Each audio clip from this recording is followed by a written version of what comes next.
सब आत्मजन को मेरा प्रणाम।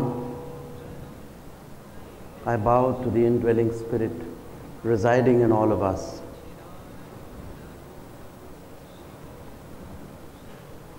आज का जो सत्संग है,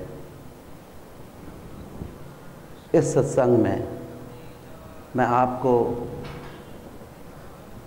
कुछ क्रिया योग के बारे में सिखाना और बताना चाहूँगा, और उसके साथ साथ कुछ अनुभूति देना चाहूँगा।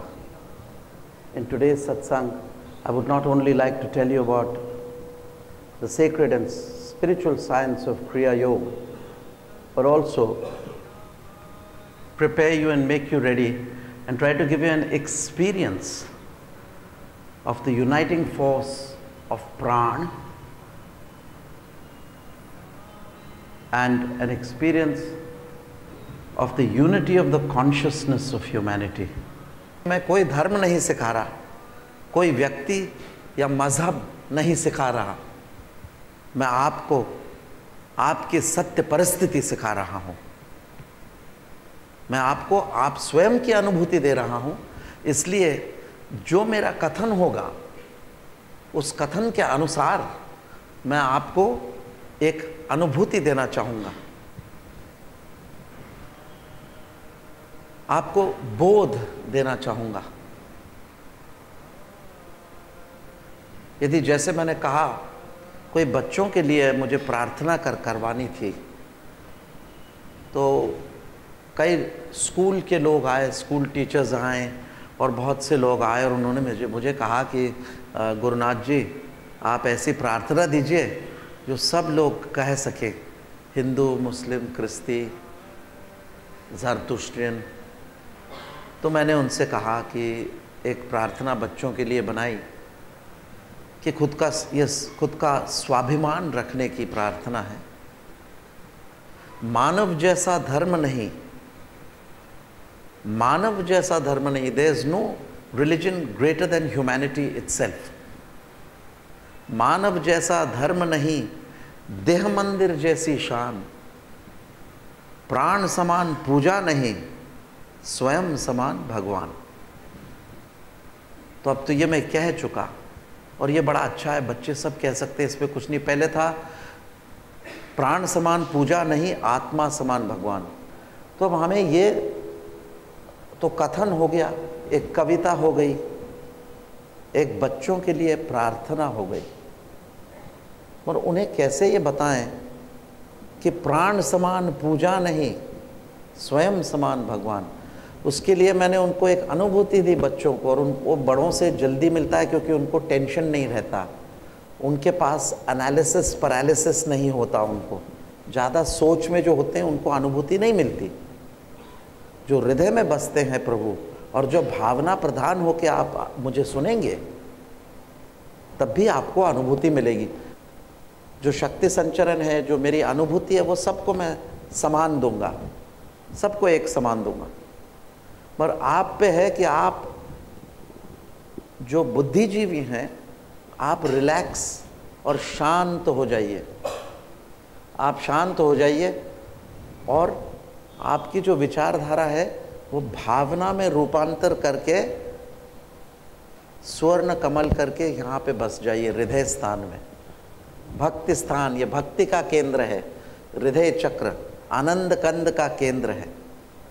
तो इसके लिए मैं आपसे एक विनंती करूँगा, और ये विनंती है कि आप भावना प्रधान होकर सुनिए। आपके दिमाग और विचार को बाजू को रख दीजिए, और आप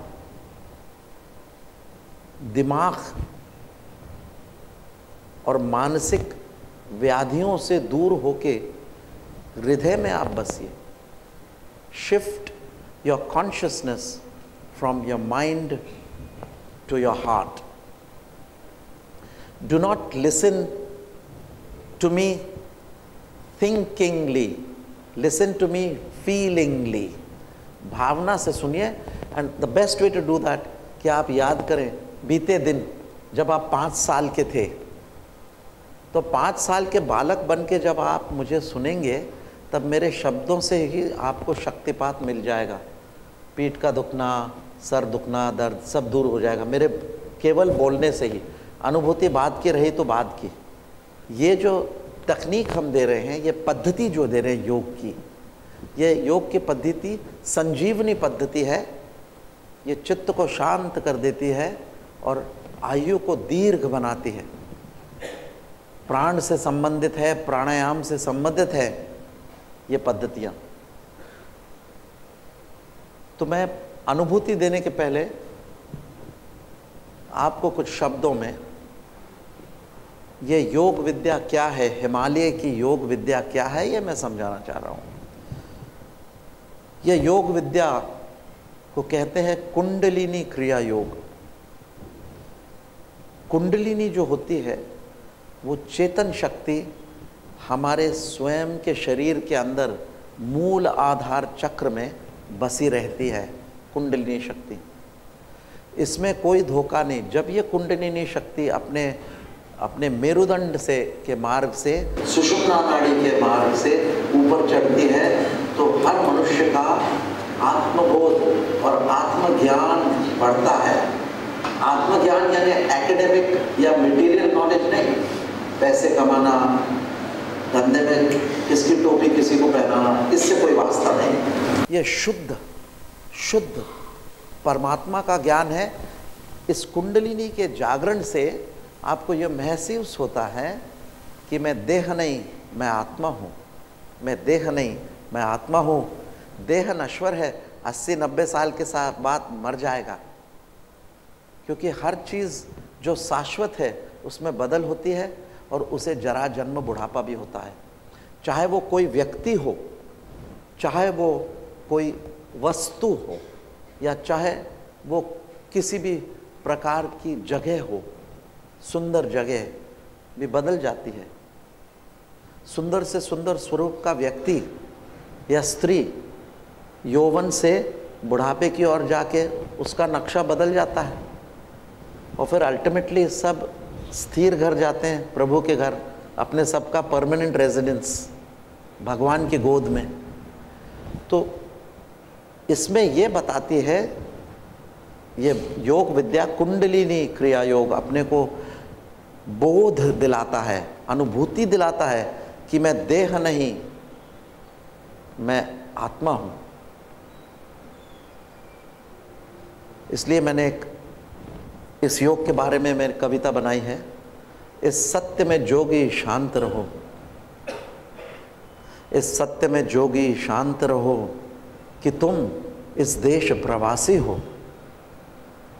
इस सत्य में जोगी शांत रहो कि तुम इस देश प्रवासी हो। तुम देह नहीं नश्वर नासी, देह चित्त नहीं नश्वर नासी, तुम अलख निरंजन न विनाशी। ये तुम्हारा सत्य है और ये मैसेज तुमको हम देना चाहते हैं।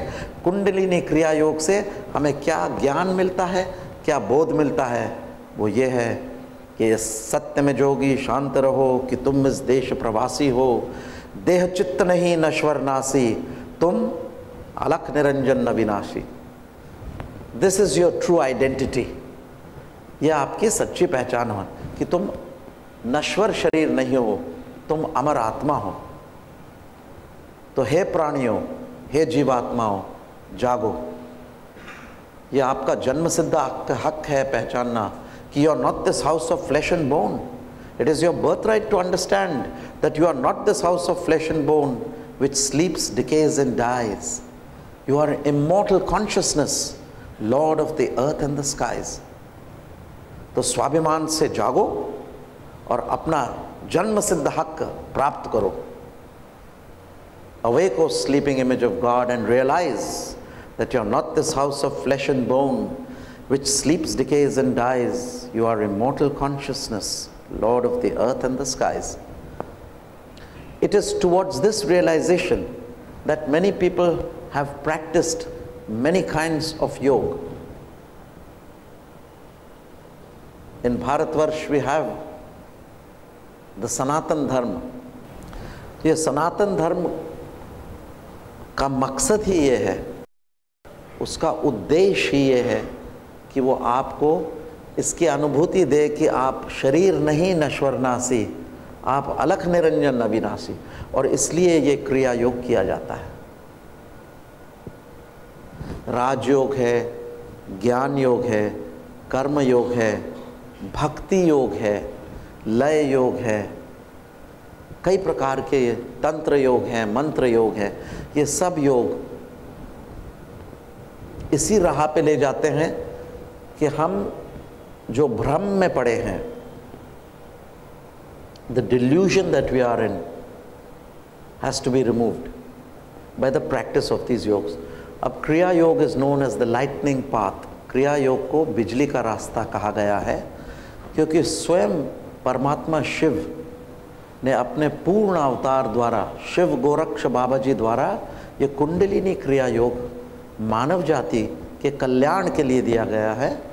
और मैं तो आपको यही कहूँगा, आप मुझसे पूछेंगे कि गुरुनाथ जी यहाँ तो कई योगी आते हैं, कोई सिद्ध योग सिखाता है, तो कोई भक्ति योग सिखाता है, तो कोई राजयोग सिखाता है, कोई ज्ञान योग सिखाता है।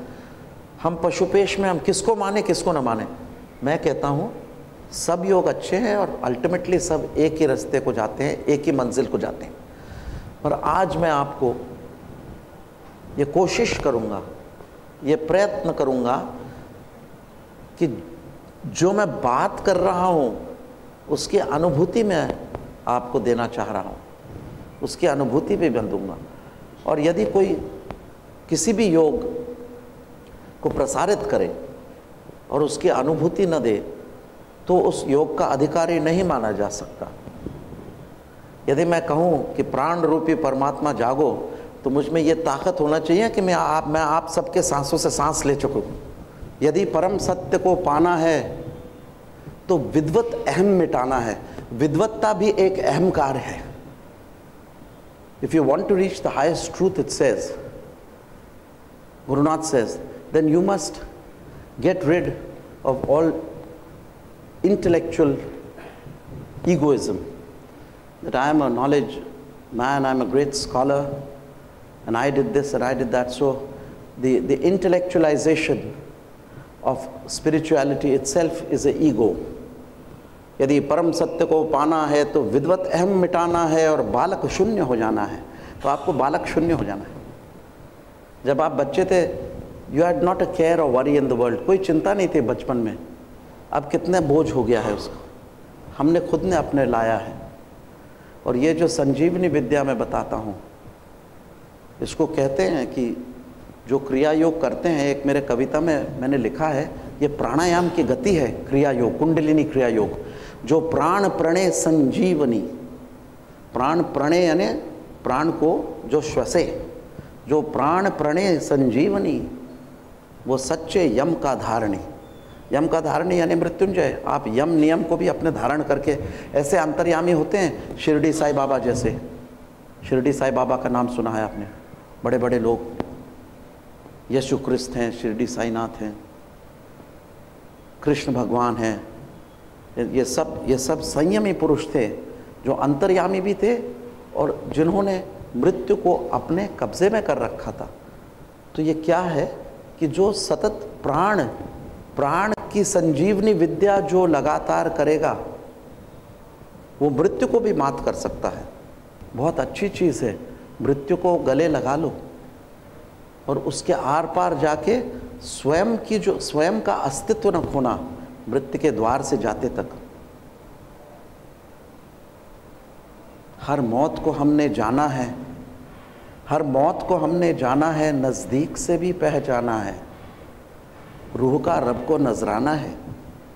हर मौत को हमने जाना है, नज़दीक से भी पहचाना है, ये रूह का रब को नजराना है। गाती मौत हमने देखी है, गाती मौत और नाचती मौत, हंस के खिलखिलाती मौत। लोग नाचते नाचते मर गए, गाते गाते मर गए, हंसते हंसते मर गए। गाती मौत और नाचती मौत, हंस के खिलखिलाती मौत। अरे भाई, कभी मौत से भी हमारी हुई थी पहचान। एक बार तो मौत की मौत आ गई। अरे मैंने क्या भैया ये क्या है? छोटे मोटे लोग तो मरते हुए देखे, मगर मौत की मौत, ये कविता मैंने उस वक़्त की थी जब मैं वो दीवानी अवस्था में था, वो सूझा नहीं, कुछ काम नहीं था, हिमालय में बैठे थे, तो कलम एक कागज़ का टुकड़ा लिया और लिख दिया, हंसती मौत और गाती, हंसती मौत और नाचती मौत, नाचती मौत और गाती मौत, हंस के खिलखिलाती मौत।